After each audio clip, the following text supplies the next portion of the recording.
bottom's all off there. Yeah, it's working. Today is June 27th, 1985. This is Joe, Todd, and Harry Stegeman, an interview with Mr. Ray Van Boskirk in Enid, Oklahoma. Sir, where were you born? Rice County, Kansas. Ellsworth, the county seat.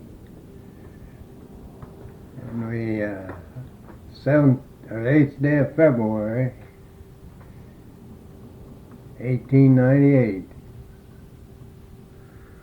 Who was your father? J.W. Joseph William. And your mother? Elvira Jane. She was a Spillman. And they came to Kansas in 80. I don't recall. It's in the 80s. But I have a picture of my grandpa, and he was a Civil War. Both of them were Civil War veterans. Did you know them? I knew my grandpa Spillman. What was his first name? John Spillman. And they had,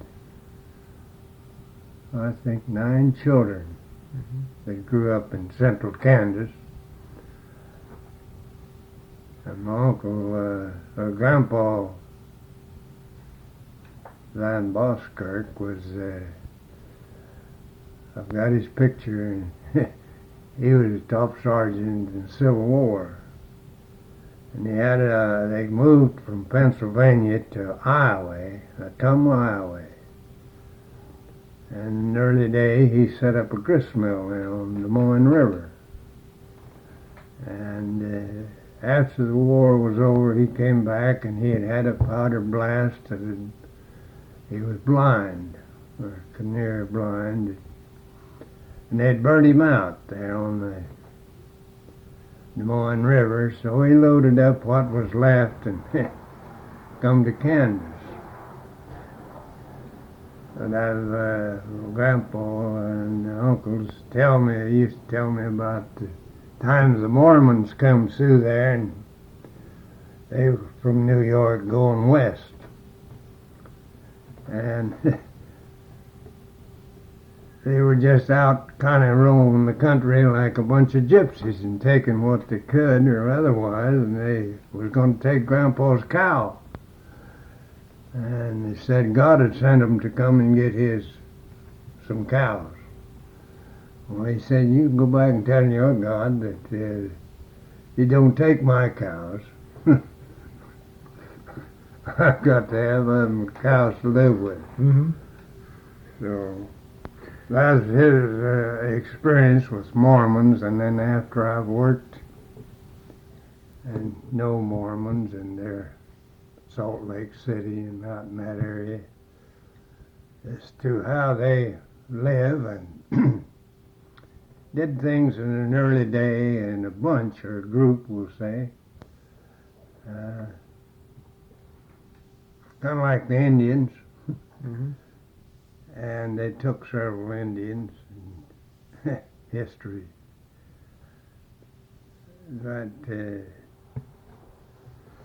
That was their belief. I've been in Ogden, Utah, and was out in that area, Salt Lake City, at different times, that see how they work the things.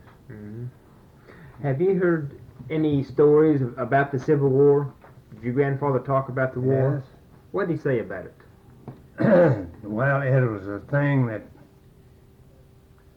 had to be done. Something did with the Negro and the Mexican and these type of people that were being used.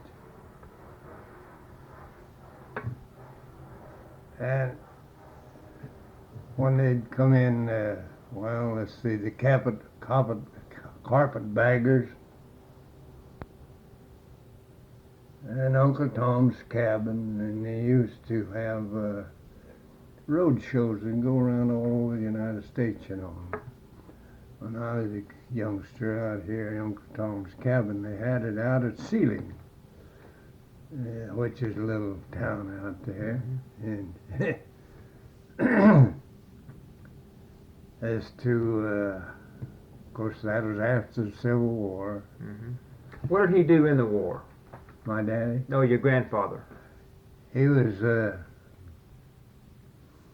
well, I don't remember the infantry. I had a whole trunk full of his belongings, and both my grandpas, only those old big trunks out here on the farm east on Market.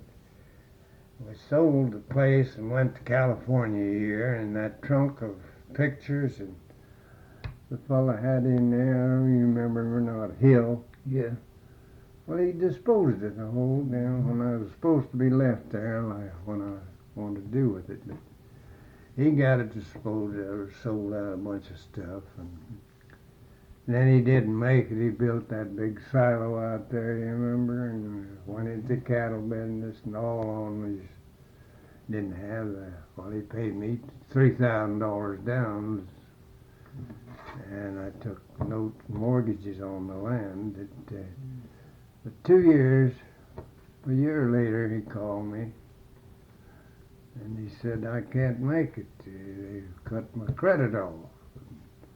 I said, well, put it up and sell it. So that's what we did, and All your pictures and everything went with well, that. no, he had disposed of them before. Mm. Oh, I had a grain elevator thing, with grain up, and this trunk of had one little room with trunk and furniture up in the old big barn. It used to be there, the red barn, and it was supposed to be there when I come back. When I come back, he had disposed of all that stuff. And you remember the old iron trough you set on the corner of the square down Yeah. there? A horse trough, yeah. I had that, Mm-hmm. and sat there in the yard, and the wife made a fire plant out of it. Well, that was gone. This big old cast iron tank, and they watered the horses here on the corner of the Yeah. square. You know what happened to him? Well, he disposed of it, never did tell me what he did with it, but finally, when they sold the place and got rid of him, the auctioneer that bought it to Walker from was here at that time out here at the stockyard. The auctioneer sold it, and he bought the place. And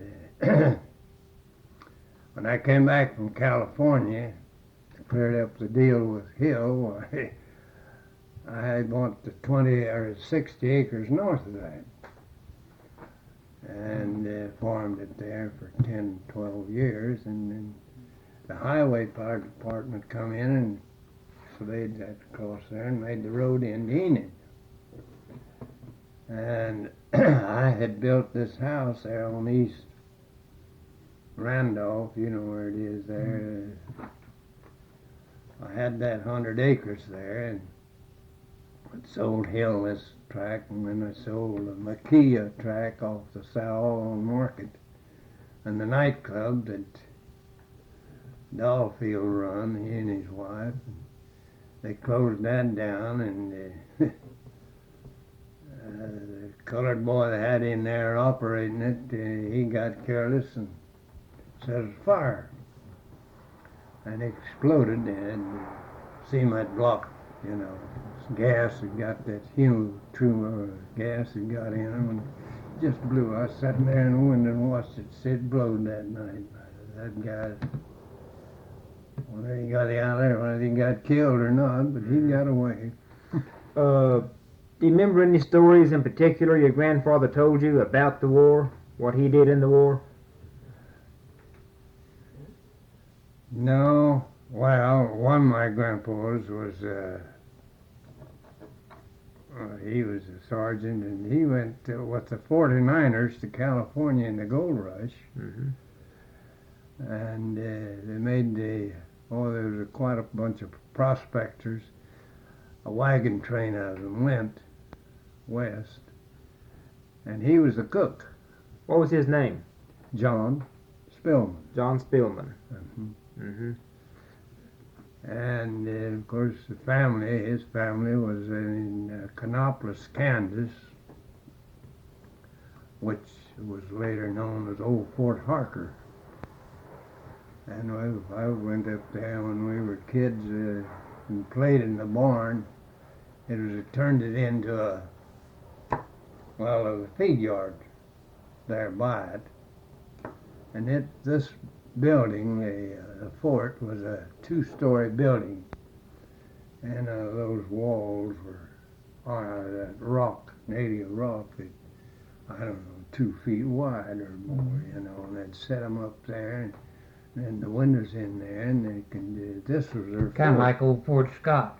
Yeah, Mm-hmm. yeah, similar. Eastern Kansas. In an early day, that was, out of Kansas City or Independence, and Fort Harker, and Fort Scott, and Fort Kearney, and, on west, a lot of them. Mm-hmm. Did he talk about being a cook on the wagon train? What Yeah. he did? Yeah. What did he tell you?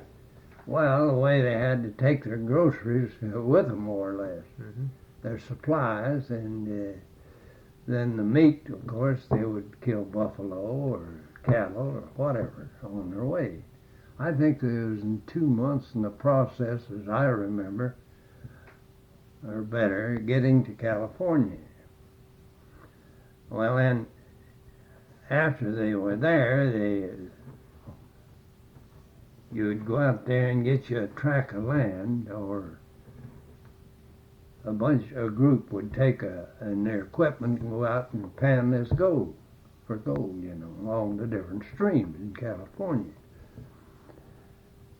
And later on, of course, my grandpa would come back, and he didn't stay. His family was here, but his boy, youngest boy, Ben, was in the army, and when he come back from the Philippines, he liked to pan gold up around Sacramento. And I had a bunch of pictures and his story and a lot of things that Grandpa had in this trunk that I was telling you about was just disposed of. That I was going, nothing you could do about it. This guy went bankrupt and you couldn't get no recovery from him. And What kind of food did he fix on the wagon train going to California? like beans and potatoes, rice. They had to have a dry product and carry it along as they went. Flour, of course, cornmeal. Where did the wagon train begin? Where did they start from to go to California?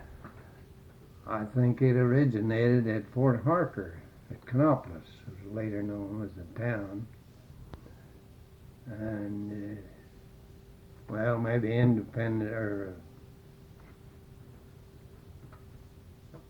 where the prison is now, west of Kansas City. What, Fort Leavenworth?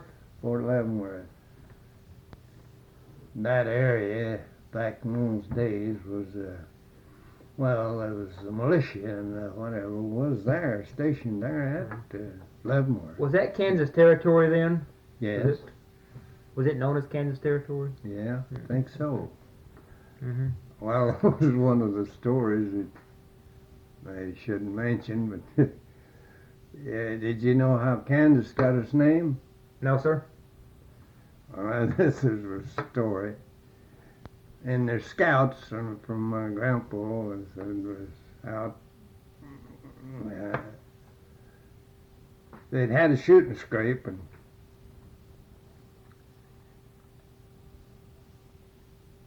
in getting back home, one of the guys that got shot was only named Ken. They said they had to go back and get Ken, and he had been shot in the ass. And Kansas got his name, Kansas. That's the story I always grew up with. It was rather funny, you know. Similar to what the Okies, how they got their name, you know. Yeah. How long did you live in Kansas? Well, we didn't live in Kansas very long. My daddy sold out in 1900, and we come to Oklahoma. And we come through here, and it was being settled up, you know, and this sort of thing. But his friend was run a feed yard down here at Wacomas for years, and we stayed there a week, and and then got our supplies and went out to Dewey County, and my aunts and uncles had homesteaded out there. And How did you then travel to Oklahoma? in a wagon. In a wagon? There was three, Daddy and these two of his neighbors. There was three wagons come down here, just kind of a wagon train coming to new territory. Do you remember the trip? No, I was only 2 years old. Yeah. But hear them tell about it, and they grew up out here in Dewey County, and the way the different people that came afterwards, or even before, I think there was 3 or 4 different families from Kansas came down and settled in our same. What part of Dewey County? Sealing, on Deep Creek, west of Sealing. Mm-hmm. And Tologa was about 10 miles south down across the river. Of course, no bridges, and there wasn't roads then. You follow a trail. And the freight line was at Woodard on the Santa Fe, when they used to have to go to the railroad. Then later the R&G came through, like Gary and Byside and on west. And, the Orient was came up from, well, let's see, El Reno, wasn't it? And Gary, Watonga, and on north through Longdale. But our closest railroad back then was Woodard. Mm-hmm. You said you just had trails you had to follow? Yes. How did you know exactly where you were going? Well, the old-timers are the people that drove cattle, like cattle drive to Dodge City, or the cattle drive to Wichita in the early day. And I'd heard my uncle John, he was a sheriff at Ellsworth, Kansas, in 1904. Then he went to Salina, Kansas, and was chief of police there till that nigger shot him. And 2 cousins, and his auntie lived there for, well, they all died there in Kansas. Mm-hmm. My people, as I remember, were mostly Kansas people. Did you know anyone that rode the old cattle drive, the Chisholm Trail? No, other than hearsay. Mm-hmm. When Chisholm would come up through the country, and from the old timers. Well, when I went to work here as a deputy, you get acquainted with people around over the county, and the Malogics and well, I forget names now, but there's so many of those people around Wacomas and Bison, Hennessy. Hennessy, you probably recall, it's in history, Oklahoma history, when the massacre happened at Hennessy there. What happened there? Well, there's a wagon train moving through the country, you know, and the Indians got them. And the hijackers.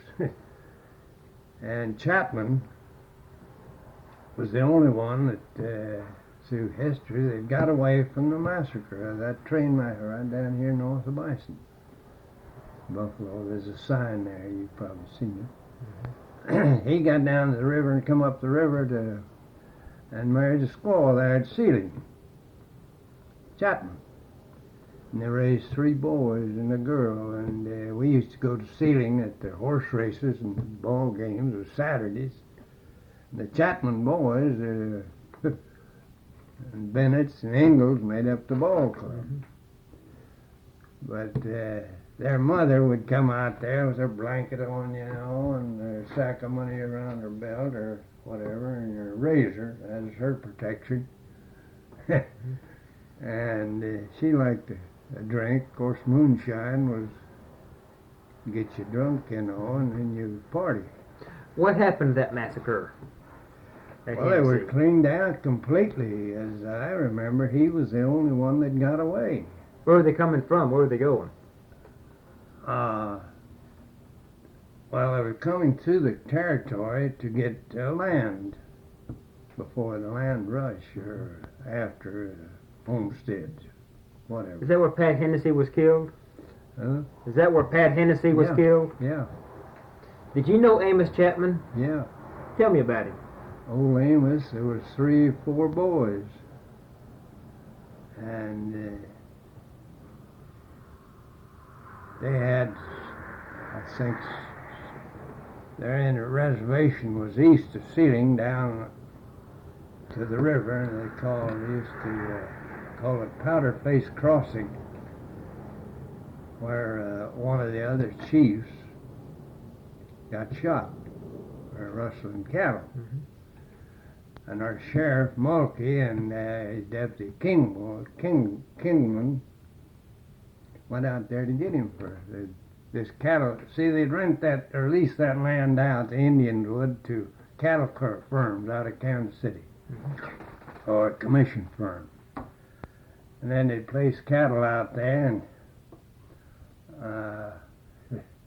but the Indians are kind of housed in, you know. He had a reservation or a quarter of land, but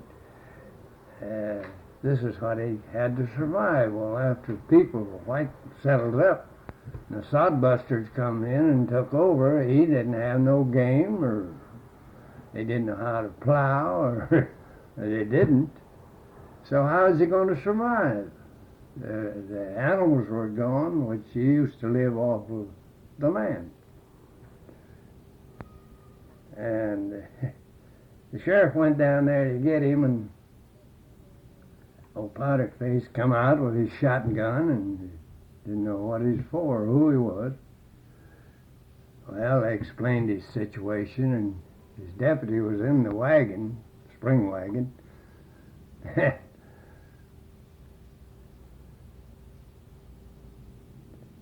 They had threatened the sheriff. Powderface said, "No, I didn't steal cattle. They were on my reservation, and I figured there was something to eat." So, but they had Powderface, his wife, and a boy about 15. And this deputy jumps up with his pistol and shot them all. Well, Mulkey was sheriff, and protect him, the deputy they killed them all right there. And then they loaded the old Powderface in their spring wagon and drove up and down the river on Oakwood and Tologa in that county. Didn't know what to do with him. Well, the next morning in Sealing, there was estimated 600-700 Indians there in their war paint and their bows and arrows or whatever, and butcher knives to going to burn Sealing out unless they bring Chapman in. So there was several different chiefs, but Walking Stone was one Dad used to hire, and his tribe would come up at our place and camp on Deep Creek and pull broomcorn. And he'd kill a beef or whatever we had to have there, and they would camp there maybe for 2 months and help Dad with the farming, broomcorn, and shucking corn and whatever. And,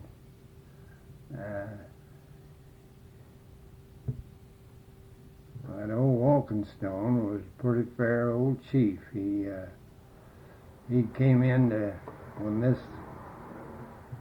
sheriff deal happened with Powderface. Walking Stone come to our place, I guess about daylight when Dad got us all up. And there was 7 or 8 of them and on their ponies and war paint. And said, Joe, you better get ready to load up and leave. For the Indians around Sealing are going to overrun the country and burn you out. So Dad called my two uncles, and old Frank Hamilton was an ex-U.S. or Texas Ranger, lived half a mile south of us. He was pretty good with a 45 or a 30-30.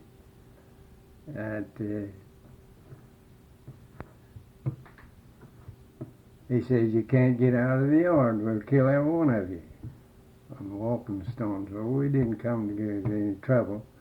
We just want the powder face back.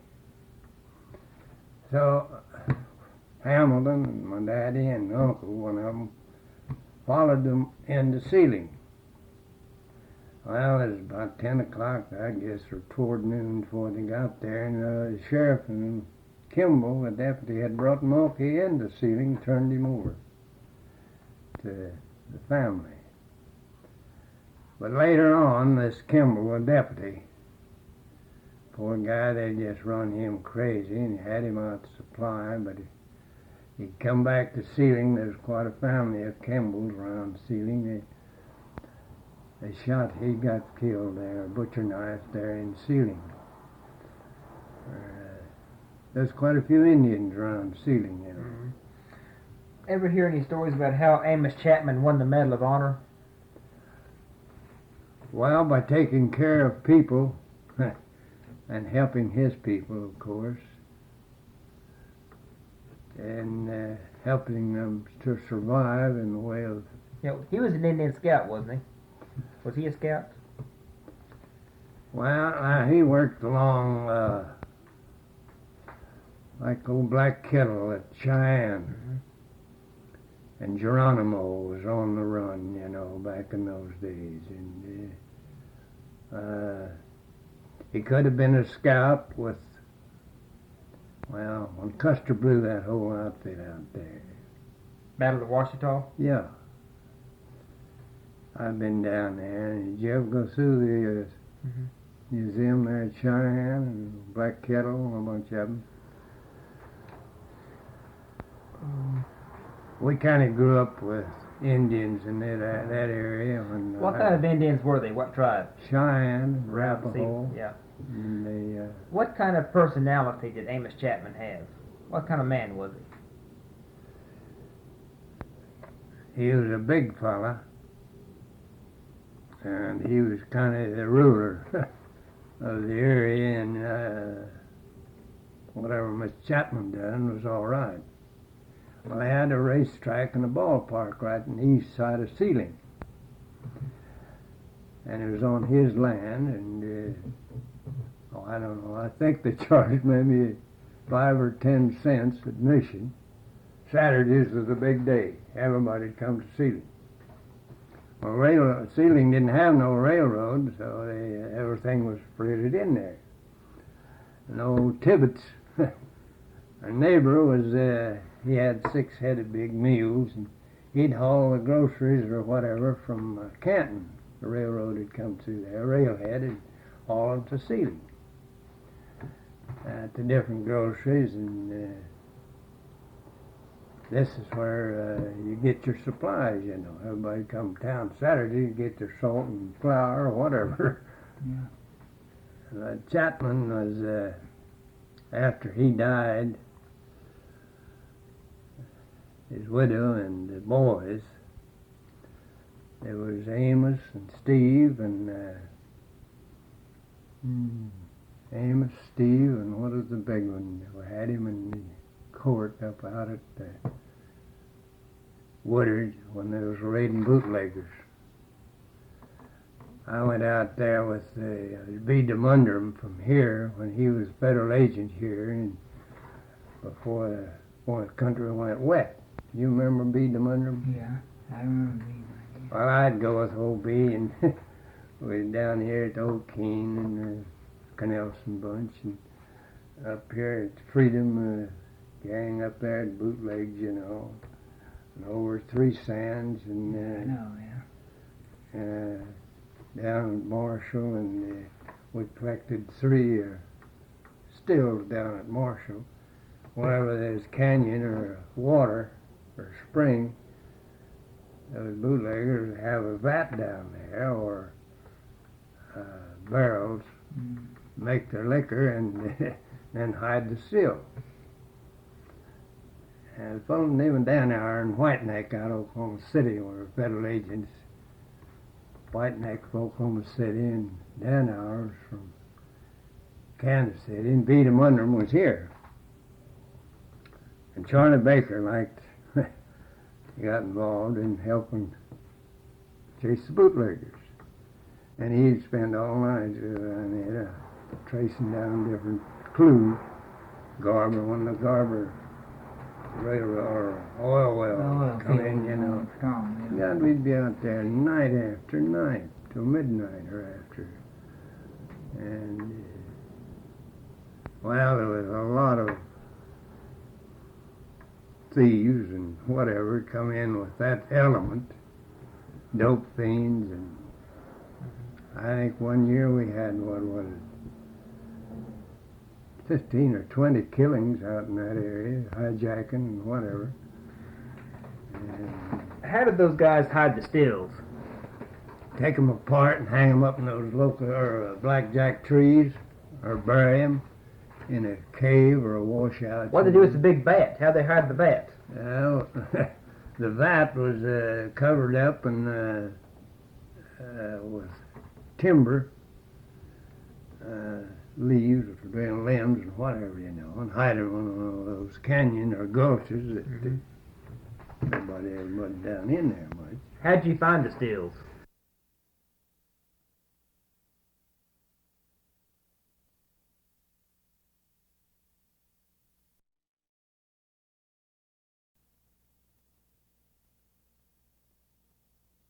A number of those that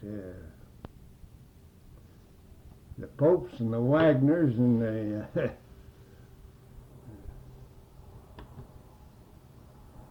I remember the Popes. yeah. Well, the Wagners were cousins and all out there down over those streams, you know, and Shafee, Otto Shafee, his brother has this drugstore here now. His daughter was the old Otto. We had him up in jail. In fact, at one time there, before county court, I think they had most of the Pope family and 4 or 5 of the Wagners up in jail. And I was a jailer. One of them. And that's how that picture was taken with the different stills and all that sort of thing. But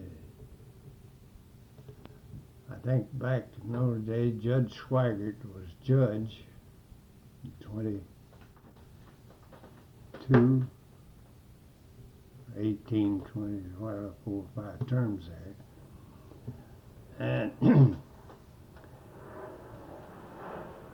they could get a permit and come and get to jail, boys in jail, and go out on the farm and could work, you know. Find out. Judge Swigert was for that sort of thing, and Stowe come along later, and then Judge Bird. Well, let's see.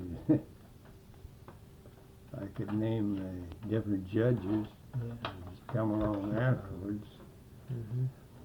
So Judge Bird said to me when we had quite a run, seemed like, of people either drunkards, dope fiends, or go crazy and shootings and so on, and the only thing you could do is take them out of supply in the insane asylum, keep them under control. One time there, 1 month, it seemed as we had a kind of a run on that sort of thing. I hauled 8 different people out there in that month. And Judge Bird said, what's going to happen when they get majority? Well, it did. It was quite a surplus business, that kind of business, you know, and did make you wonder. Where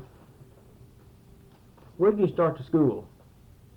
Where did I start? Yes, sir. Deep Creek in Dewey County. Where is that? Well, it's 6 miles west of Sealing on Deep Creek. On One the room? highway. Was it one-room school? Yeah. How many students were going there? We had up to 34, I believe, all grades. Yeah. How does one teacher handle all the grades in one room? Just 10 minutes at a time, the different grades, or 30 or whatever. Depending on how many was in that class. Well, she's teaching one class. What are the other classes doing? To sit there and study, or had a recess, or whatever. Mm-hmm. And there was a schoolhouse every 3 miles back in those days. And I think it was 1910, wasn't it, that they closing the schools out and were consolidating and starting a high schools around the different towns. And Sealing was our closest town, which we had to went 7 miles to high school. Dad said he couldn't do that, so we just sold out and come to Enid in 1912.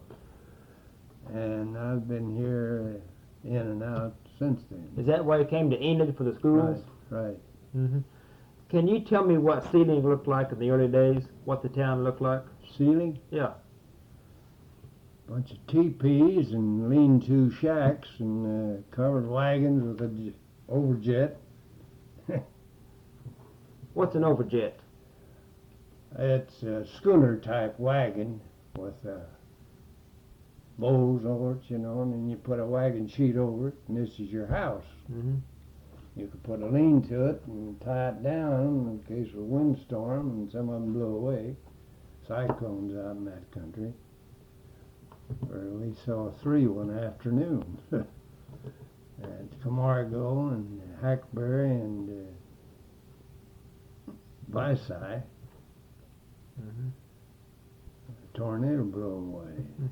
And you could see there, and the stuff was flying in the air, and we had a cellar, but Dad had a cistern. Neighbors gather in, and the cellar was too small, and go down the cistern. It was dry, but that was a water supply. What kind of work did your father do? He was a farmer, cattle. Yeah. When you were a small boy, what chores did you do in the farm? I was the kind of the housekeeper when I got big enough. My mother was ailing, and with 4 or 5 brothers and a sister. We lived there on Deep Creek, and we milked cows and had chickens and raised hogs and raised our own meat and raised wheat, calf corn, and cattle. You do any plowing? Oh yeah. How many acres could you plow in one day with a walking plow? You'd have to get up and start early if you got 2.5, 3 acres. What they used then was a gang plow, they call them. You had enough horses to pull 1 or 2 or 3. And ordinarily they'd take a 4-horse team, would pull a sod plow, a breaking out sod. And it was a rod plow. Dad break out so much, well, every year, maybe 20 or 30 or 40 acres, and get it in broom corn or calf corn, and virgin land, and if you got moisture, was make you a big crop. Corn the same way.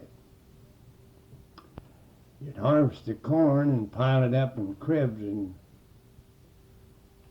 we call them slat barns that the air comes through and they dry out, and then you could thrash it or shell it,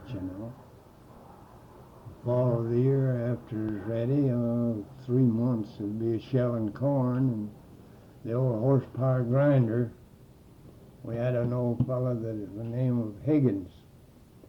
He'd weigh 300 pounds, big man. But he could crack a bull whip, and you'd put 12 head of horses on this thing on go around there and shell that corn. Right, yeah. And Dad had quite a bunch of horses and mules that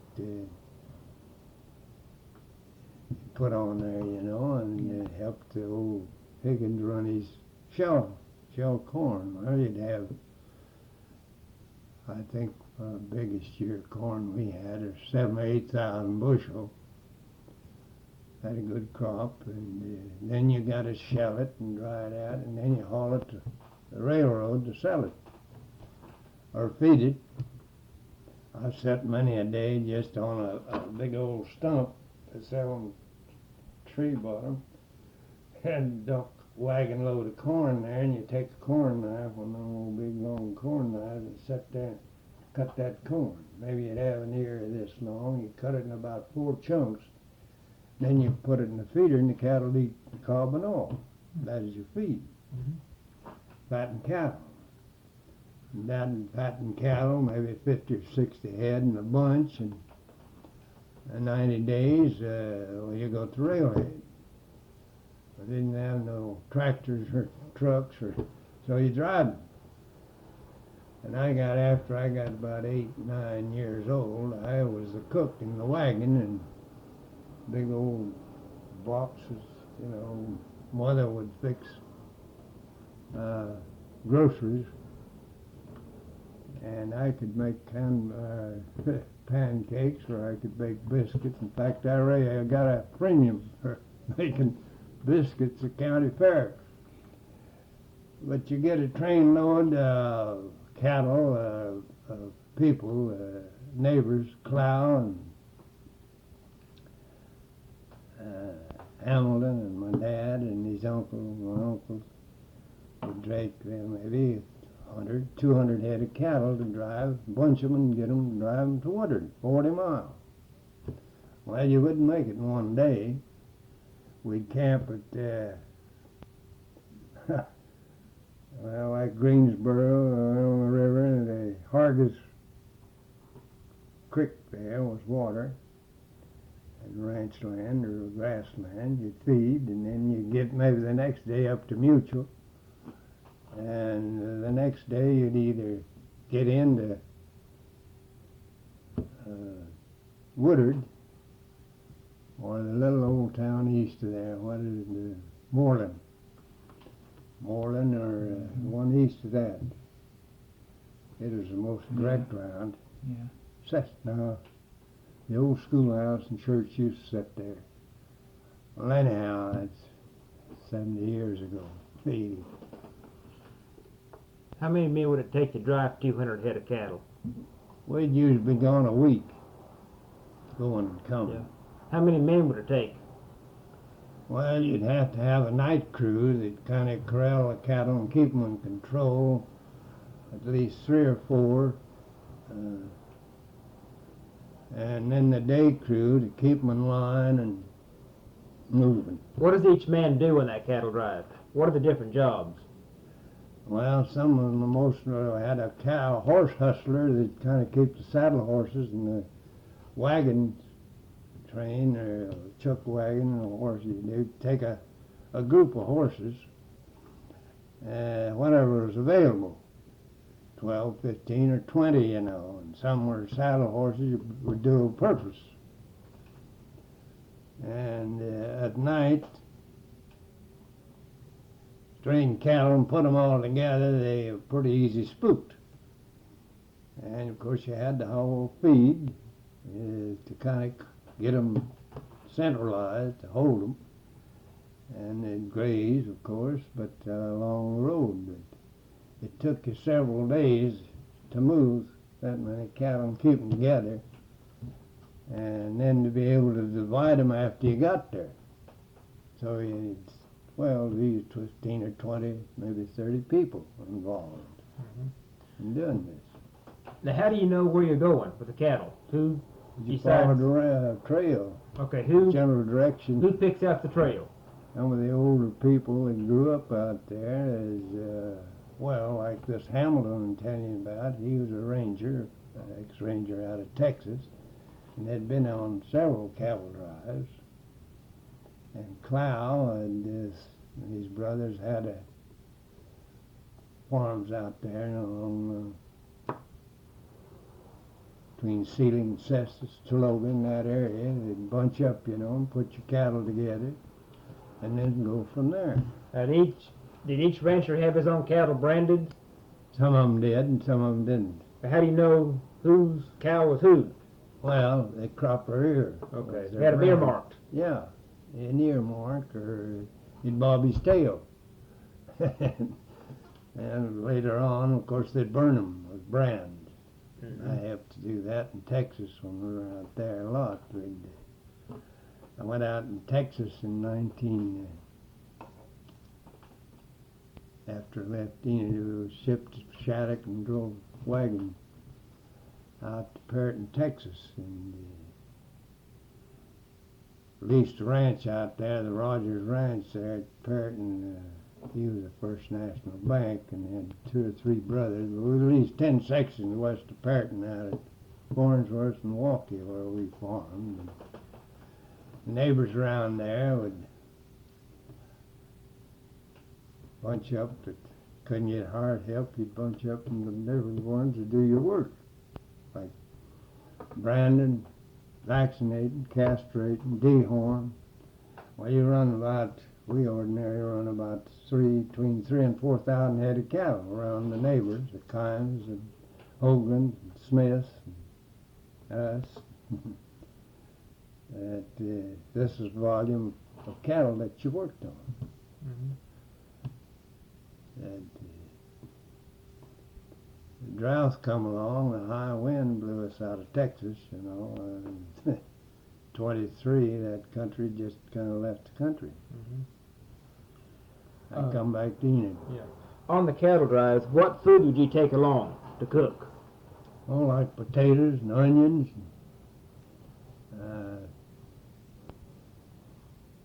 pork, sow belly,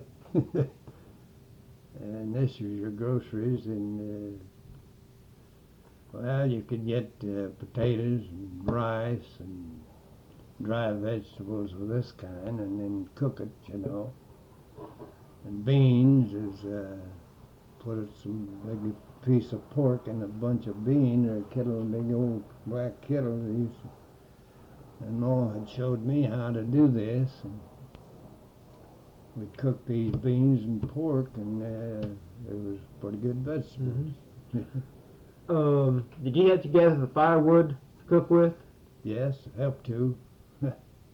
The different cattle riders, horsebackmen, they would help gather wood. They'd take the lariat and tie up a bundle of wood and go down along those creeks, and get wood. And back in those days, there were a lot of cedars. And you could knock a cedar down and throw a rope around and drag 3 or 4 of them in, Made quick fire and good fire. What about coffee? How much coffee would you make? Oh, we had them 5-gallon, no, what is it, 3-gallon, I think, the biggest coffee jug we had. Just a great big old coffee pot, and then you'd make that big pot, and then you'd have 2 or 3 little pots that you could take out and warm up. Take them along, put them in a gallon bucket, or wrap a sack around it. And the ice, they used to put up their own ice right on the river or a pond that was deep enough that it'd freeze down. And then make you a cave, and dig out a cave, and go in there with straw and straw that thing. Get it well insulated. Yeah. Yeah. And then you put those blocks, you just cut it out of the necks, maybe 200 pounds, whatever you could carry, this ice, and put it in there and cover it up. Had an old ice saw that was real wide teeth on it. Yeah. So How long did that ice last? Well, it'd be all summer if it was well covered. I had an uncle in Kansas, he kept the ice pretty near the year round. But he had his cave dug deep enough, 10 feet deep. And you can drop those chunks of ice if you get it insulated and don't get any drainage on it. to where the water gets in and deteriorate, but melt it. But that was the only ice they had back in those days. And where would you build this cave? Would you take ice with you on these cattle drives? Oh no, no.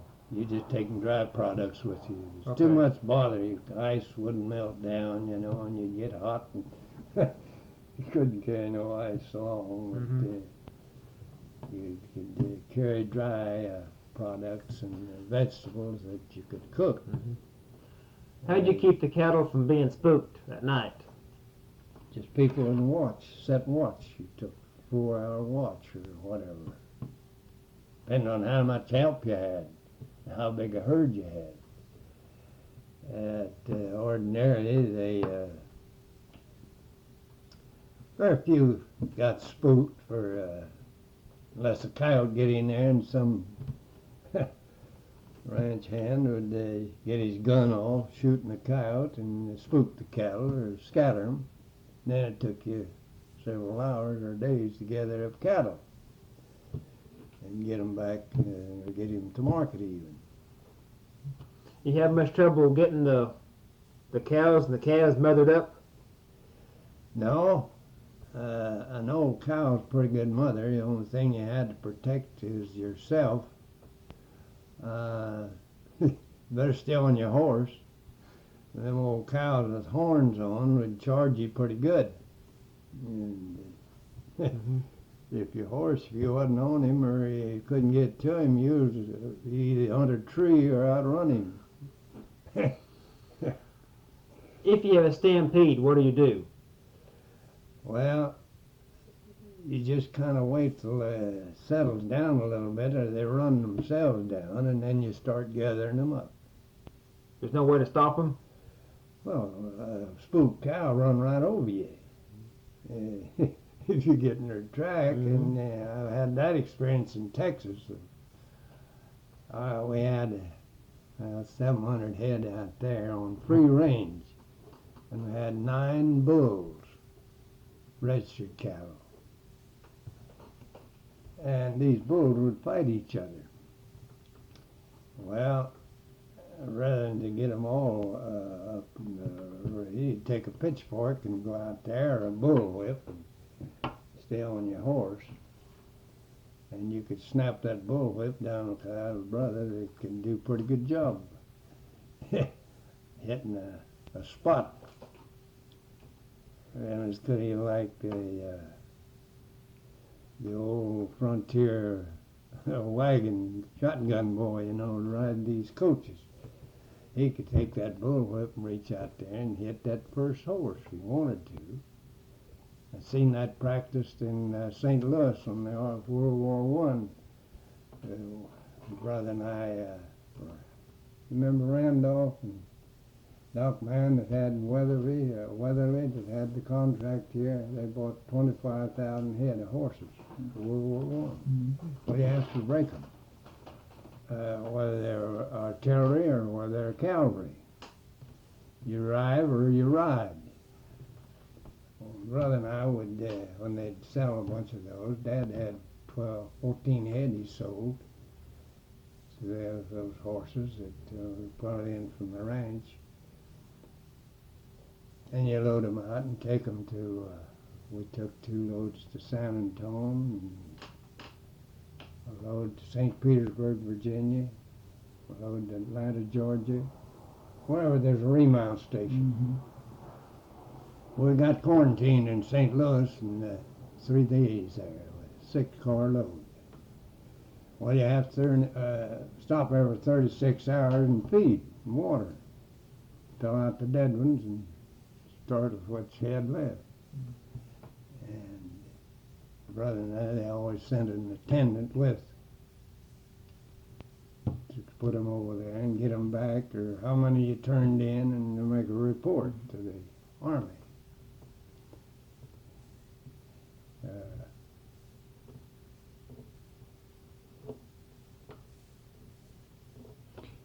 Miller boys, they shipped quite a few of them over there from Old Bliss when I was there Oh, too. yeah. One time, yeah. 101 ranch. Yeah. I went over there and helped gather a few. Yeah. Mhm. Did you go through high school? I got to third year and I broke my leg wrestling down here and went back to get started in 6 weeks later, and the books had been, the war was, well, I had no books, so that's where I got quit out of school, and I went to Texas, brother and I. Rance Suter, you remember him? You sell land, Texas land, went to Parrot, where the railroad went through. He was in the garage business there on East Randolph, the old Delmar Theater, Yeah. I remember. And run a service station, a gas pump in front, and storage was in the back, and he was selling cars. Suter was the agent for the Santa Fe people selling that land there at the railroad. So he traded the cars down payment on a quarter section right east of Perryton, 3 mile, a mile north of Perryton. Just leveled as table. Sod. And Mr. White, fruit tree agent, don't you remember him? I used to drive an old cab around here to sell fruit trees and shrubs and this sort of way. He'd traded for a section. Yeah. And Brad and I made a deal with him to break out for the first crop. He'd pay us $2 an acre and the first crop, the section. Wasn't even fenced. And we moved out to that country, Ochiltree County, in 1919. And set up my tent there on the ground and started plowing sod.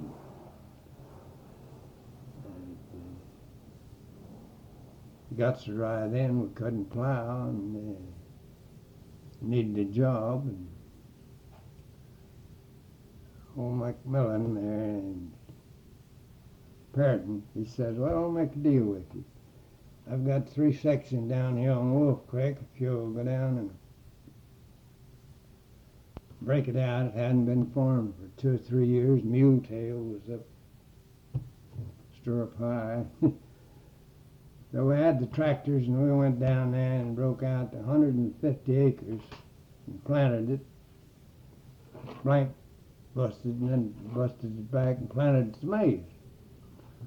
Well, that fall we raised a pretty good crop. We made averaged out a little better than 30 bushels per acre. And then you go down and cut it and or pile it and thrash it. And we were down there in their tent and they lived there and produced this land. My oldest brother was selling forts and tractors in Perryton, Texas. Higgins, Hess had the agency over at Higgins, Texas, and Perryton set up. Well, he moved and got that agency over there. And you'd have to drive those cars and tractors like from Higgins over to Texas, Perryton. Yeah. Did you know this Hamilton that was a Texas Ranger?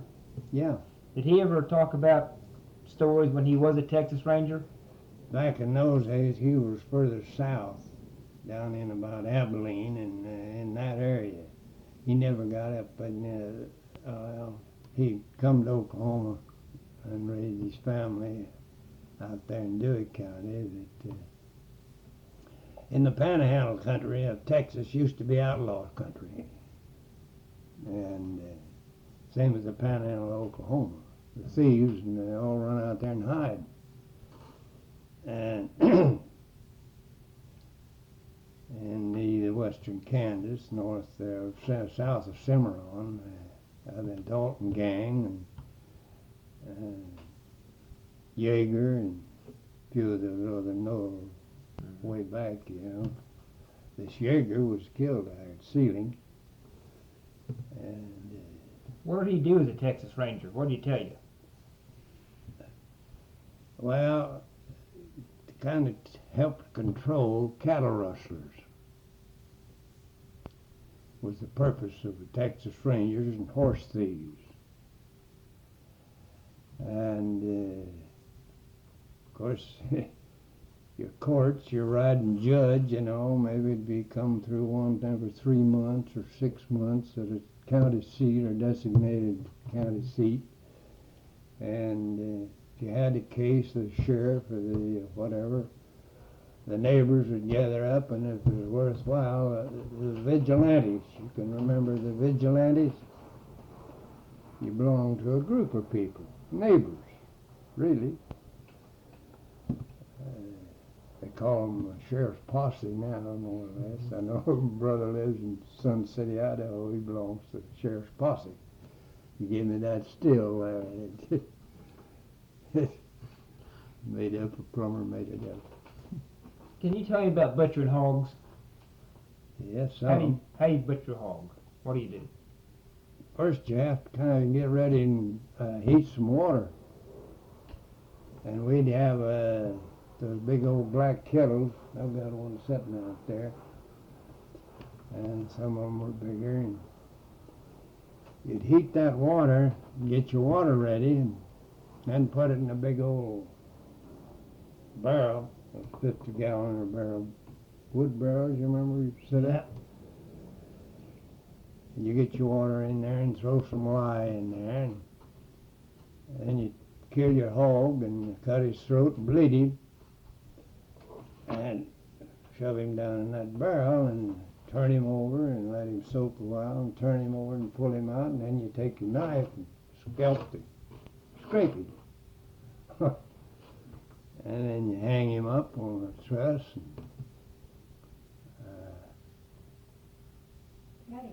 gut him, clean it out, get the ribs and the heart and the liver and whatever.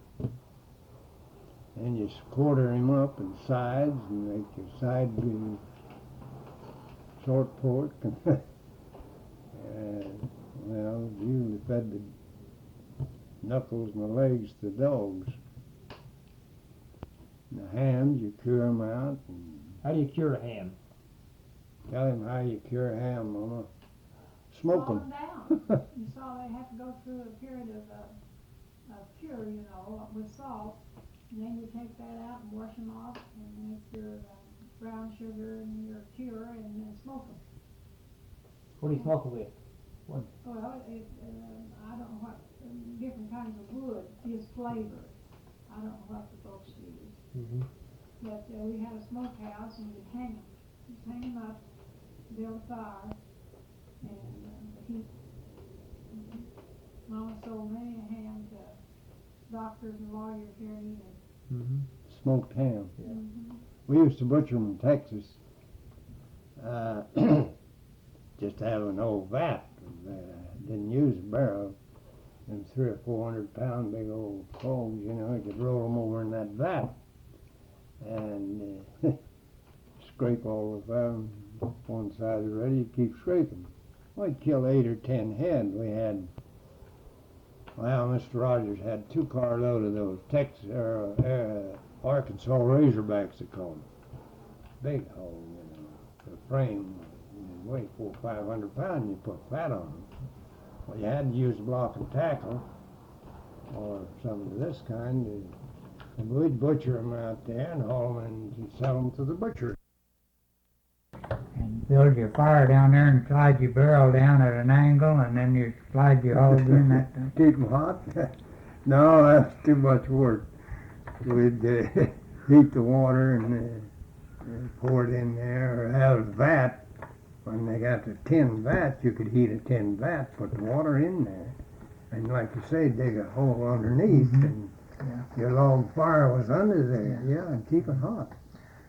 When did you first get interested in going into deputy work, working for the sheriff?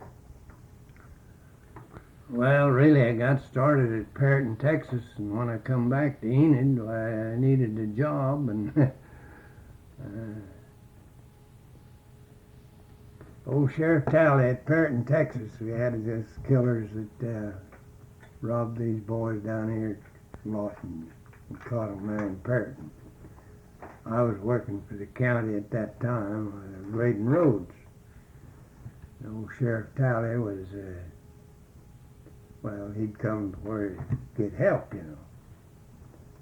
And I was one end of the garage when we got him that night there in the garage there, Perry, Texas. And then he come back to Enid. Drought got us, so I needed a job. I went over and seen Charlie Baker, and he said, well, I don't know you, but the thing, I need a jailer. And is going upstairs. I got a jailer up there, and he's getting tired. And just had one jailer at that time around the clock. And this jailer started filling up with bootleggers and bank robbers and whatever. They needed a night man. Bill Muller was the jailer when I started with Charlie Baker from Quinlan. I remember old Bill, as he's in that picture. Big guy, and got no bill. And I went over there and started in one day, and that night he said, well, now you know where the jail is, you know where the locks is, and use the keys, see if you can get over past the night's run. I did, and got on steady. I worked there during his term, 4 years, and then I got to go out as a deputy. And the night every 30 days, we'd change shifts, days and nights. And finally got to where Charlie got so busy, he didn't have time, and I'd buy the groceries and kind of set up the jail after Bill quit to run the jail. Well, you take care of away from 25 to 80 people up on top of that jail, men and women. You was busy. And I always learned in jail, and after it up there a while, that sheriff said, you up here turning this keys and keep charge and know where these people are. And you either hire your or designate who's going to do the kitchen work, who's going to do the cleaning up, and who's what. The place has got to be kept decent. We had a state law that controlled this. So you learn pretty fast after you had a mistake or two maybe, or didn't do it. And you supervise for among the prisoners to who's going to do the work. I'd either pick up a local boy here that was in this country or county to kind of oversee the cooking and the cooking and the cleaning up. And you'd have different ones in the bullpen. You'd 30 or 40 of the bulk would be in the bullpen. And then you had the ladies' ward over on the other side that was different. And then you had the trustees' alley that slept along here in rows and cots, you know, to do the cleaning up. And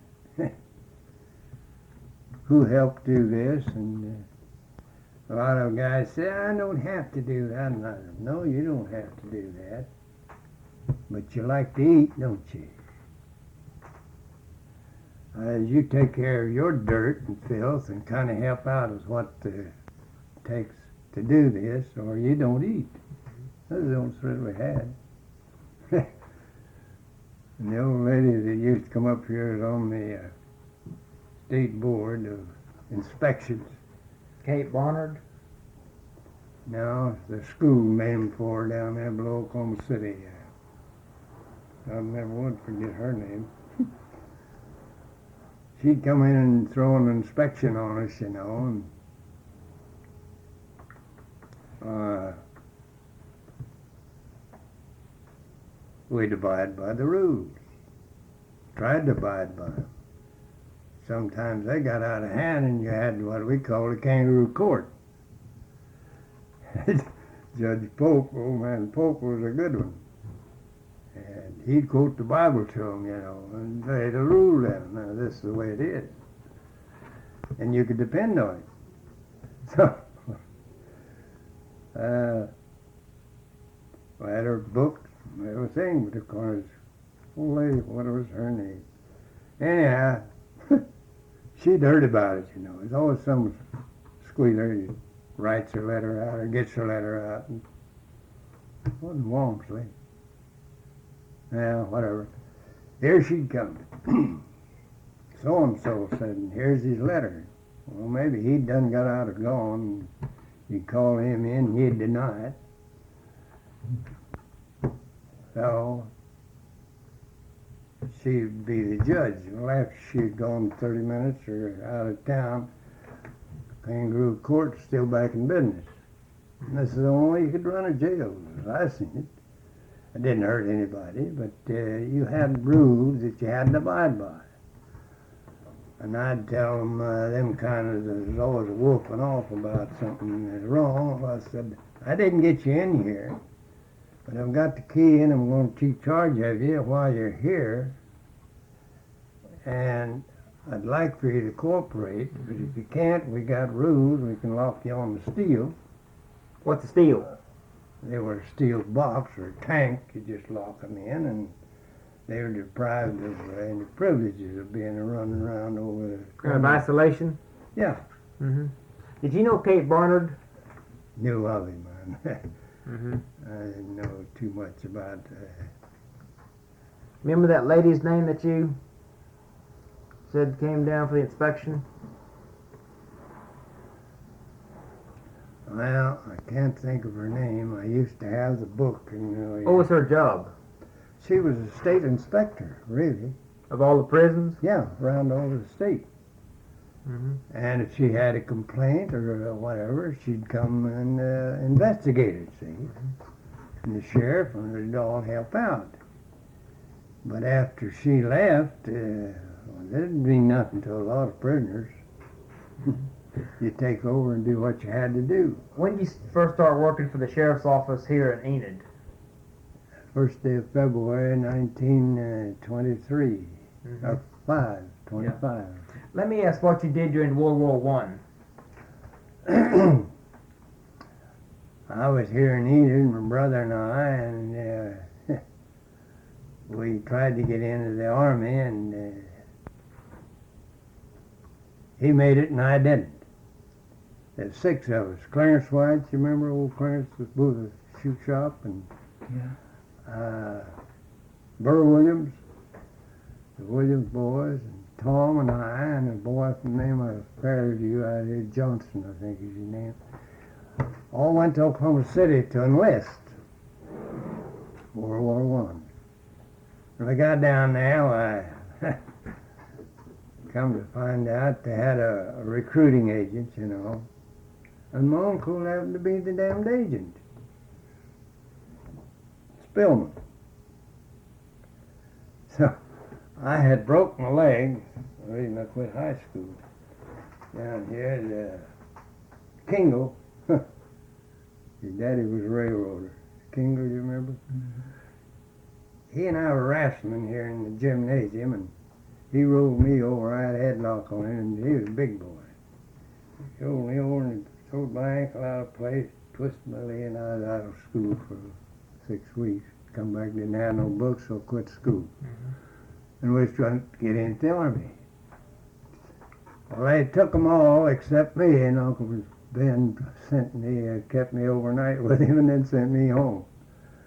But my ankle was swelled up, so I couldn't, you know. He said, you ain't got any business down here anyhow, you're a minor.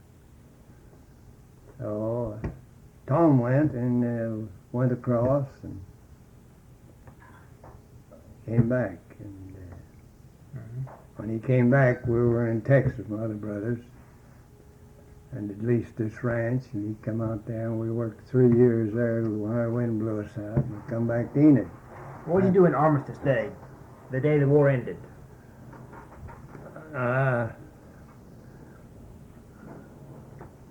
That day, as I recall, Armistice Day, I went to Garber. some kind of a, I was trading cars that day. And the reason I didn't get in the Army, of course, I told you, but come back home here, my other brother was running this garage, and we got selling cars and this sort of thing. And I'd made a trade in a car deal at Garber from old Mr. World. He used to be out of the buildings.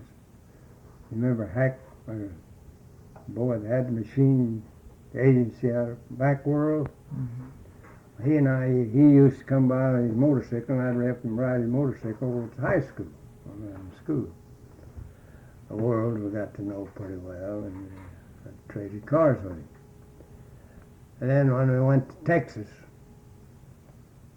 we'd sold enough cars, or what is, we got a whole Grand Suitor was selling that land, and we went out there. What'd you do on Armistice Day, though? November 11th. Well, like I say, that is, it's quite a little celebration here in town. What'd you do? I didn't get drunk. I never could carry it, but I was with a bunch of boys that did, you know, and you keep them out of jail, that keeps you busy. And this, even our own family, I kind of the smaller one, and we'd get in an argument or something over a horse or cow or whoever owned this and that, and a bridle or a pair of spurs or a pair of gloves, and you get in a fight, and I'd always get hit right on the nose. And then it'd bleed, and I was out of the battle. But I learned different after you got a few times, and then you get up and get the first one yourself, you know. And Daddy was left-handed, and he said, if you're going to box, you kind of learn how to protect your body and not hurt nobody. But to be in control, if you know what to fight for and what it's all about. And if you have to, you better get the first one in. That's the big wick. Then you're kind of in control. Mm-hmm. And I was always, guess, a little quicker maybe after I learned how. And I could hit you pretty damn quick, you know, and in fact, I didn't like people call me a liar. I had a few breaks for those. In fact, the only first one I had was a policeman right here in town. Remember old Klein? Well, he was a pretty husky guy. He lived right across the alley from me on East Maple. And his wife was pregnant, and he had a bunch of dogs. Just howl. And I went over one night to see about it. City ordinance, but moving the dogs out. And I told him that Peel and Baker, he was popping off down here at Vernopolis Resting, about my neighbor didn't like dogs. And I went on and asked him about it. I said, I still don't like your dogs, and I'd like for you to either move them out or do something about it. Well, in fact, he called me a liar for, he didn't say this before Peel and Baker. Well, I hit him so damn quick and knocked his 45 out of his hand, and he had a big eye. He couldn't even come to work that night. Well, a couple of weeks, I think, he quit and went to L.A. But it was fun, amusing. He stopped me 3 or 4 days after over there at the drugstore over west of town. Heaven. Anyhow, wanted an apology, and I said, I don't think I owe you an apology. I tried to talk to you about this thing, and you called me a liar, and you got hit. I said, don't mess with me, or I'm liable to hit you again. Well, that was the end of that, you know. I didn't have no more trouble. Tell me about some of the interesting cases you worked on in the Sheriff's Department. In what particular... Just the ones that you remember the most. Well, it's, back in those days, it was either bootlegging, bank robbers, or hijackers, or white slave runners or pimps, murderers. We had quite a bunch up there in jail, and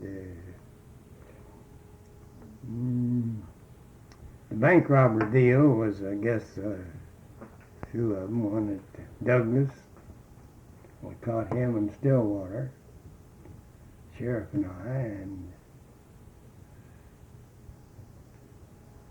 next one was Covington. The Kimes boys robbed the Covington Bank. I didn't go, but Sheriff and Peel and run them clear into Arkansas, Van Buren, and brought them back. They took them to penitentiary with the help they had over there. They killed their own cousin, Perry Chuckalake at South Hogs. He was at them days a patrolman, and they knew it. And he attempted to stop them, and they shot him. They shot this Covington out here. They got out of there, and the boy that drove the car was paralyzed. We had them all up here, George, and this one up here in jail. How I got acquainted with the Kimes outfit. And of course, Matt, he got shot. They turned him out on to go get the money he had buried at the side of Little Rock. They were out and ranged this country. In fact, You want a coffee break? yes, you make some coffee. Yeah. You remember Worley Howerton, Yeah. Longdale? Joe Howard. In fact, Joe was a brother-in-law to my brother from Fairview, or Kent, Longdale. Question. Who was the biggest madam in town? Who? The biggest madam. Madam? Madam, you know who had the girls? Yeah. Oh, I called her name a while ago. Walmsley, back in those days. Where'd she keep all the girls? Around the hotels.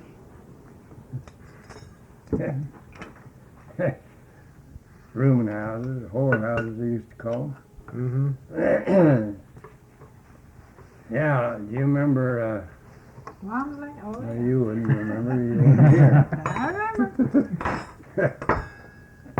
Oh, that old Dan Mitchell, he could tell you, he used to ride around with, what was her name? She lived down there on North 5th Street. Old Lady Walmsley did, and this one, Yeah. she kept with her. Pretty girl. And, well, the old commissioner and Dan Mitchell, he was county attorney, and I don't know if they'd telling us about them people. They didn't have one house in. They stayed in the hotels. That was at work. Different hotels, rooming houses. But they didn't have one house then. that they Mrs. stayed in. Walmsley Oh, yeah, did. Walmsley did, sure. Mrs. Walmsley did. Yes, she did. Yeah. Who was that high-powered Jenny she had in here, that real good-looking gal? Yeah, what was her name? I don't remember. She don't remember. She's What was- too young. Where was her house, the Walmsley house? North 5th Street. Would she keep girls there too? Oh, yeah. Yeah, it was open day and Used night. to be several places upstairs on South Grand too. You Didn't better believe it. North Grand. Right north of Oxford Hotel. Yeah. Oh, Henneke got shot there, you know, Charlie Brown. He shot Charlie. I know he was a-coming, I'd have got Right there in jail, we kind of had a bad deal of publicity. Charlie Brown run the hotel and girl's house upstairs north of Oxford. How, you want sugar? Anybody want sugar for their? And Henneke, he didn't get along with Charlie too good, and so he shot Brown. Well, and he's a policeman, and of course they had to take him in, you know, had him up in jail, and He was kind of a mouthy kind of a guy. Otherwise, a pretty good officer. You ever arrest this Walmsley lady? In different ways. Should I ask what the different ways were, or what? House prostitution.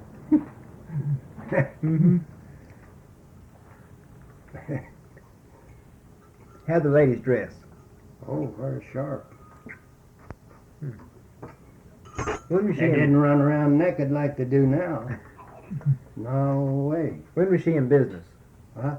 How long? Mm-hmm. Well, I wouldn't know. Really, I worked 6 years, and that as his deputy under Baker. And she was still running around yet when I left. She was out of politics. I never patronized her business, for I had too many of them in jail. Whenever you captured all these stills, what would you do with them? With the stills, when you found them? Where's that picture I showed you? Yeah, I saw the picture. Mama, what'd you do with the picture? Old man McGear had a little barn down there. No, there isn't hardly enough light. Just over Somebody there, set up it's still in not that one time. There you go. That was probably in the early 20s. Now, what'd you do with these stills after you captured them? Broke them up there. See, that's some of them there. That's the big pot, 500-gallon one there. We had 3 or 4 of those. And then they'd put the burners here, right there. Half a dozen of them, or 2 or 3 of them around the pot and boil it. And it'd run it through this. This is a pretty good little indication to tell you how they operated.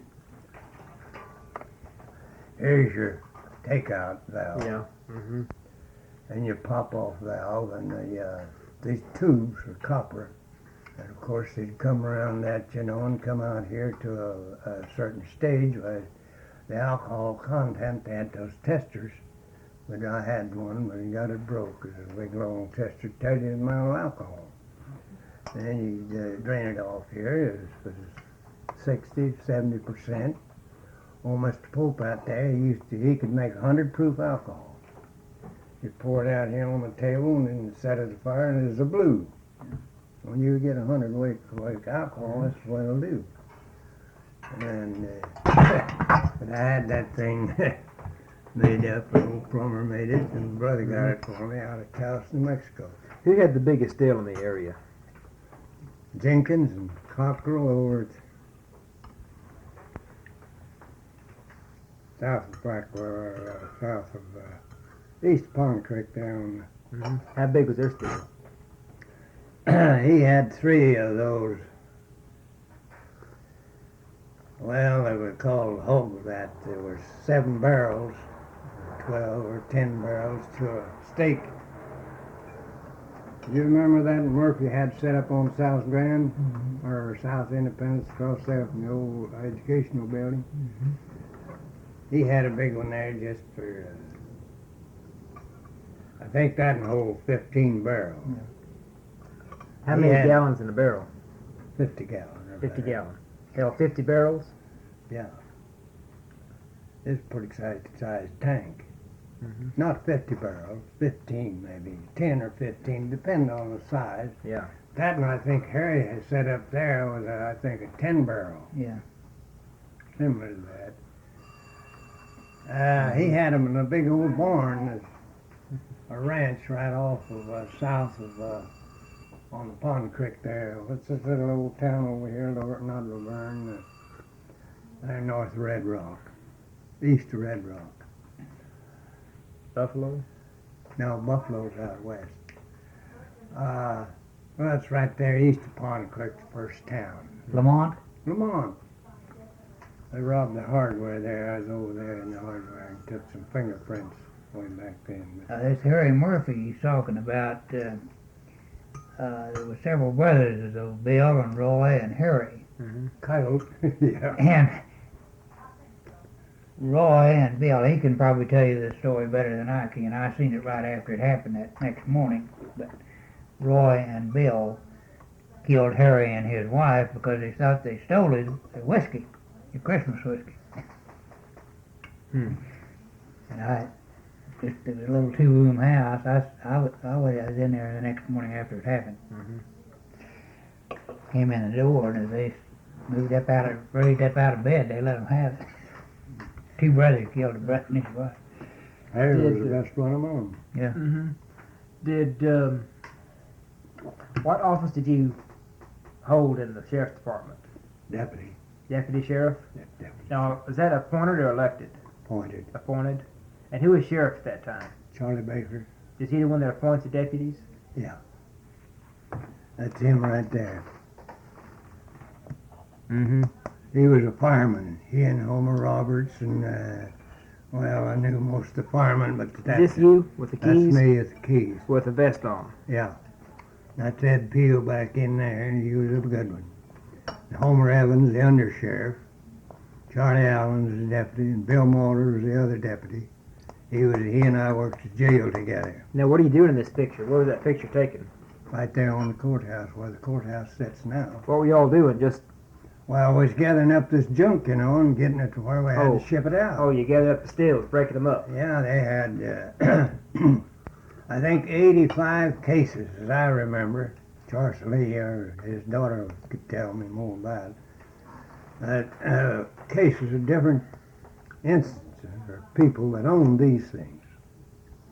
They were from all over the county and out of county, some of them, for that they had brought in here, and it's copper, most of them. Well, back in those days, I think they sold the copper for, I don't know what it was a pound, but it went into the county treasury for county. Who'd you sell the copper to? There was a dealer like Singer down here, had the junkyard. What, here in Enid? Yeah. Mhm. And, Now, would you break the copper tubing up and everything so they Oh, couldn't reuse it? oh yeah. Yeah, you'd mash it down like a lot of that is there and destroy it, to where. But, Mr. Pope, I was calling old Mister, he's he's a good old gentleman. He liked to bootleg. He came from Germany. And then he moved to Garber, and he was always dealing in liquor. And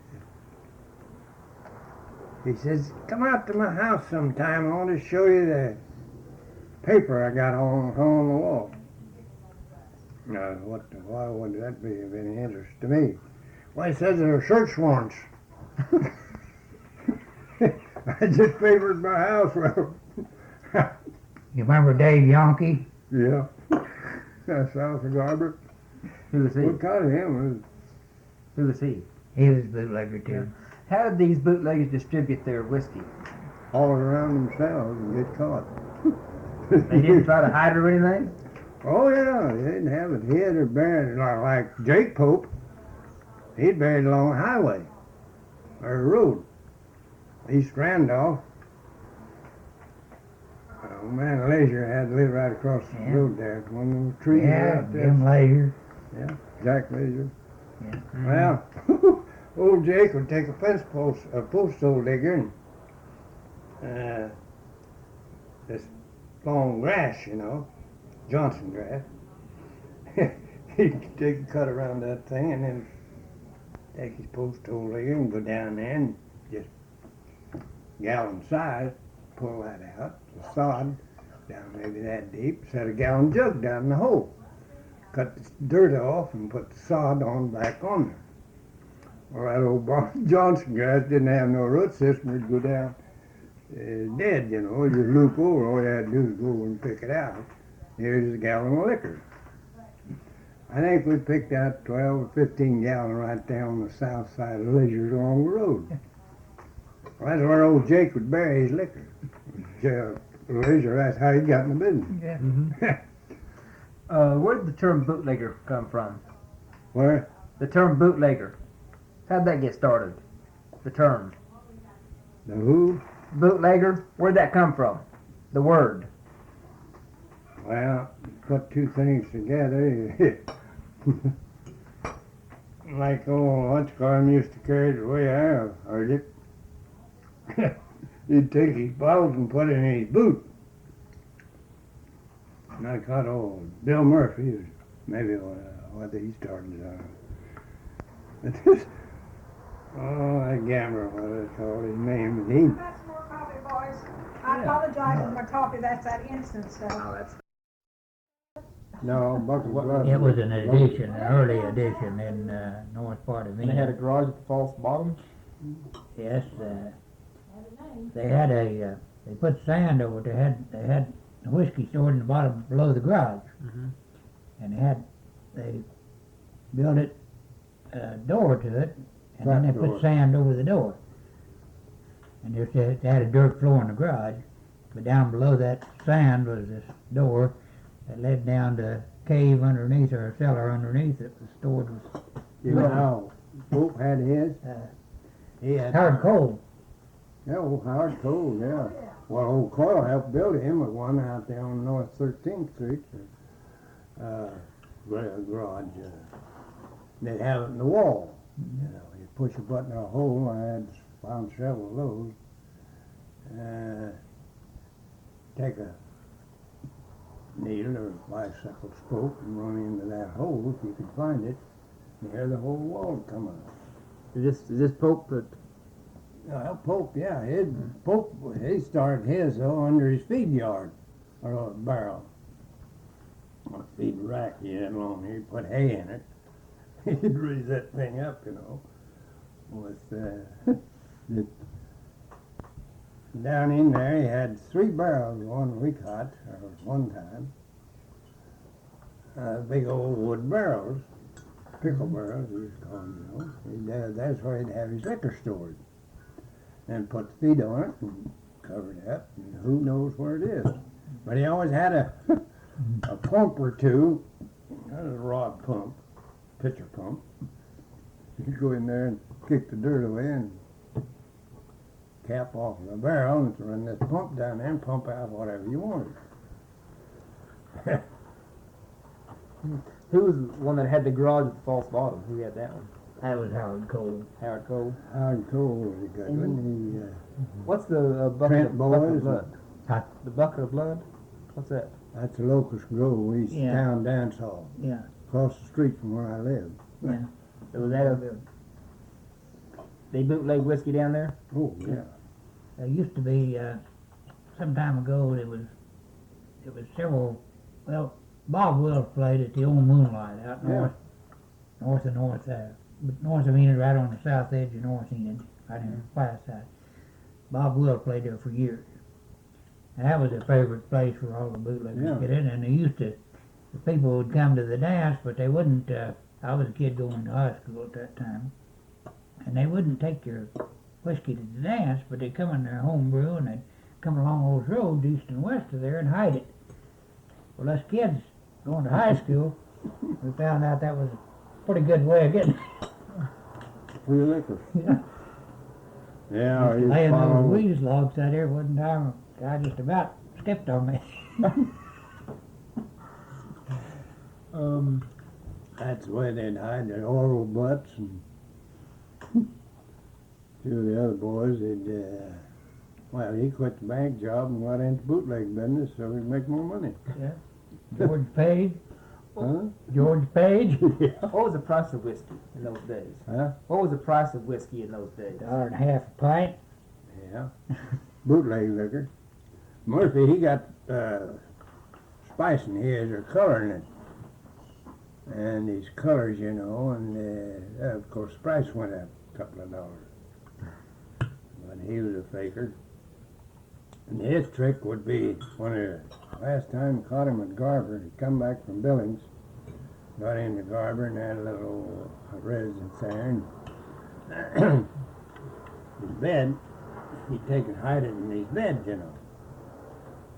And this lady that kept the bed used another bed, but after all, this was the hideout.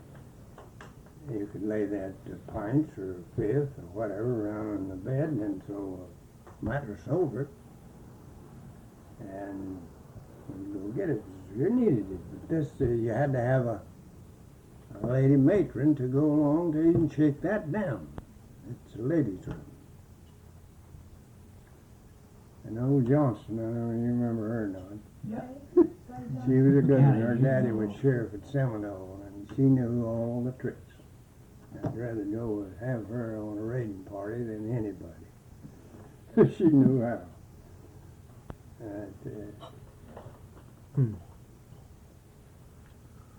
Yeah, she used to live there on West State. Yeah. Yeah. Her brother, husband was a railroader. Yeah, Faye Johnson. Let me see.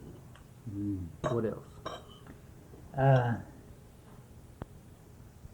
Do you remember about about some of the killings that were around here in the 20s and 30s, say 30s even? You remember when the Murphy boys and those? We had so many different just suicides. Yes. Remember Tommy Laming out at Hillsdale and Yes. Henry Krause and Hollingshead, Hollingsworth, I bet a lot out of of Canton. Why so many suicides? Well, Depression time. yeah, they just, that's the way they wanted to get out, I guess.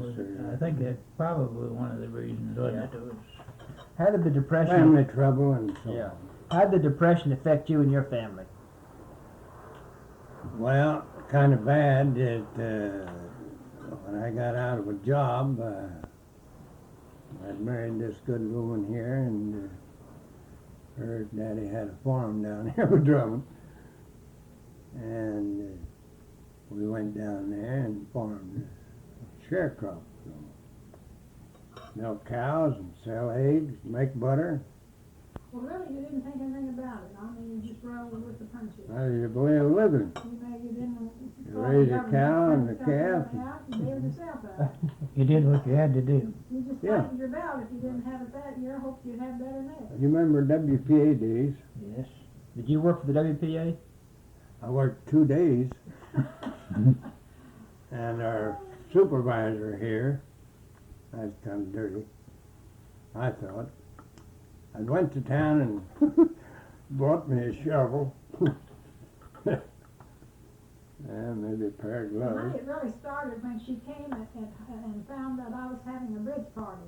See, we lived with Mama, and my mother Wow. had a nice home. That's one thing I raised was always to have a nice home. And of course, we were just living with her, and all the furniture, everything was hers. And I was getting ready to have a bridge party. And she thought, well, anybody could have a bridge party. He didn't need to be on WPA. Stuhlberger, remember? Stuhlberger from Yeah. home. Still loves you. Crippled. She got She shot. was what was Glenn used to play baseball. Yeah. So he just 2 days in his new shovel. That's about the end of it. What were you doing those 2 days? I had me a shovel over there west of Drummond, building that dam across the flats there, west of Drummond, a half mile. And I was on the shovel gang first day, and then they needed a team. Well, our mother had mules and horses there on the ranch, Use so your telephone a minute. Yes. I went. Ball in the kitchen. Next day I had a span, and I think we were getting $3 a day for a slip. And haul sliding that dirt in there and make the road, you know.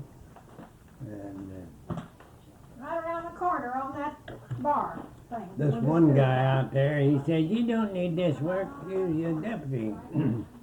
Well, I'd read these old dads for bootlegging, grapes down there in Drummond. And he didn't like me, and I didn't have any business with him.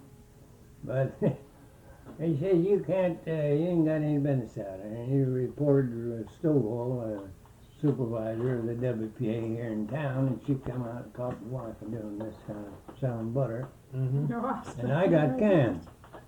You want this other bottle? And I went over the next day to knock the hell out of this guy, and he wasn't on job that day, and it saved me getting in jail, I guess, for having knocked. Well, I think we have a good interview. Well, it's been a kind of a scattered thing that. I'm interested in, when you get that all completed, could a person get take, kind of get This thing. one off the list for our family. Yeah, let me- Where'd you meet your wife? In jail. Really? You want to explain that? Yes, please. Yeah, her brother, this guy right here, was her brother. Mm-hmm. What's his name? Oliver, Arch Oliver, his widow and daughter lives right across the center.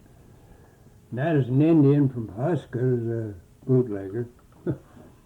But he come to work for the jailer up there after Bill went down and worked as a deputy out of the office. And of course, you eat jail food and whatever, you know. Some of it was good and some of it wasn't so good. But depending on who your cook was and this sort of thing and how you cook it. Well, I grew up kind of knowing how to cook in Texas. Out there we had 30 or 40 people. And at harvest time, running 2 headers and the thresh machine and hauling your own grain over 3 miles, put it on the track and nobody to load it, you scoop it in. And organizing and doing this sort of thing, you learn how to do those things as a volume. And she got coming up to jail finally and Brought you the good cakes, that's what I was doing. bring us Saturday something to good eat cakes. for a change. And she got making them angel food cakes, you know, and gosh, we need one of them up just like that and want some more. Well, what'd you have, 2 a week or 3? Whenever you come to town.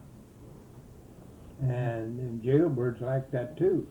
I was going to OSU. Well, that got me involved with the cake maker. I got to go to the farm and eating some of the groceries I grew up with. And, When did you get married? 7th day of May, 1926. Mm-hmm. Been ever since. Tell me about cooking for the harvest crew. How do you do that? Well, I can tell you, I ran a cook shack. Yeah, she cooked for her brother. He ran a cook shack. Yeah. Well, I did it in Texas. We didn't have the shack. We just had the ranch house. And then she can tell you about it. yeah. Tell me about running the cook shack.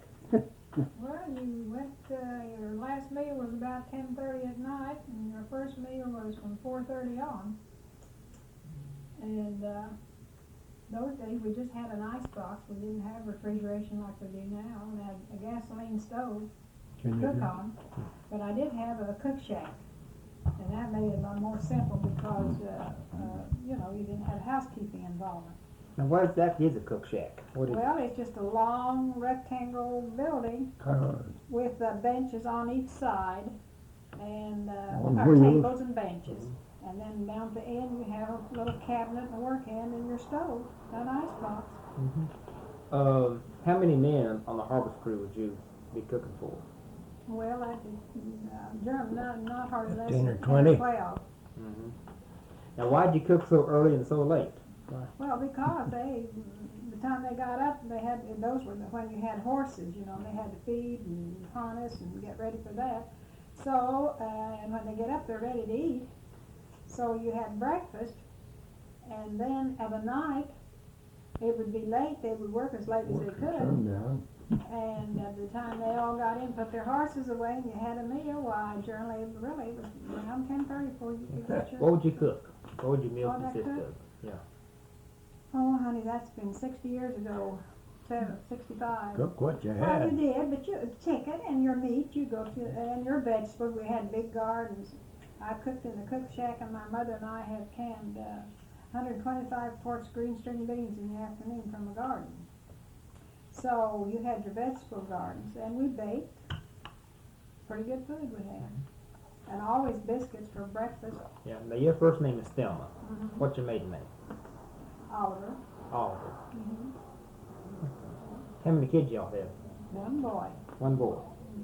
So, He's associated with vocational rehabilitation. And he was in the penal institutions here in Oklahoma. And New York called him. He had a chance to go there.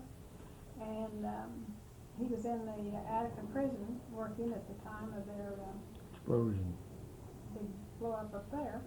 Then he went in to the central office in Albany and had charge of all the rest of the penal institutions State. of the state. And then he got out of that into insurance for handicap. He started working with the handicap.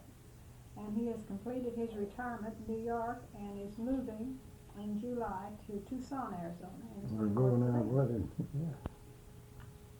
They have 3 daughters, and we have one daughter here who teaches in the school system here, and one in Oklahoma City, and one in New York. Good. And 4 great-grandchildren. And some of them. He'll be here next week, no, the 7th. We're going to go to Tucson. The only brother I have left, Joe, is a preacher. He lives in Sun City and retired. And well, he's been flies all over the United States and their conventions and whatever. Thank you.